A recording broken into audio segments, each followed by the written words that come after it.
ஆனால் எனக்கு இதில் அடிப்படையில் 2 கேள்வி வருது. ஒன்று, இந்த எஸ்ஐஆருக்கு நீங்கள் என்ன எதிர்ப்பு தெரிவிச்சிங்க?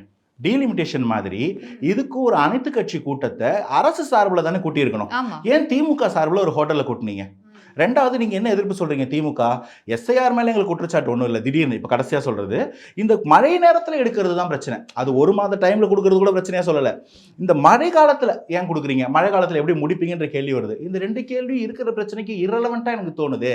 அடிப்படையில் இப்போ நான் என்னோட பாலிசி ஐடியா என்ன சொல்லுவேன்னா, எஸ்ஐஆர்னு ஒன்று வருது, இதை தடுக்கிறது, இதுக்கு போராட்டம் பண்ணுறதை விட எல்லாரும் எக்ஸ்க்ளூட் ஆக, ஓட்டு போட உரிமை இருக்கிறவங்க எக்ஸ்க்ளூட் ஆகாமல், சம்மந்தம் இல்லாத வெளியூர்காரங்க இன்க்ளூட் ஆகாமல் பார்த்துக்கிறது என்னுடைய வேலை.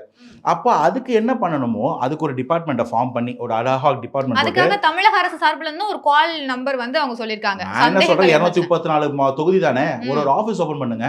இந்த மாதிரி யார் யாரெல்லாம் அப்ளிகேஷன் கொடுத்து ப்ராப்பர் டாக்குமெண்ட் கையில் வச்சிருந்தோம், அவங்க பேர் எலக்டரல் ரோல் இல்லையோ அங்கே போய் வெரிஃபை பண்ணுங்கன்னு சொல்லுங்க. நாங்கள் எலெக்ஷன் கமிஷன் அணுகிறத விட அரசு சார்பில் இதை இந்த மாதிரி எக்ஸ்க்ளூட் ஆகாமல் பார்த்துக்கிறதுக்காக நான் ஒரு ஹாட்லைன் ஓப்பன் பண்ணியிருக்கேன். இங்கே வந்து கேளுங்கன்னு சொன்னால் அது ஆரோக்கியமாக இருக்கும்ல.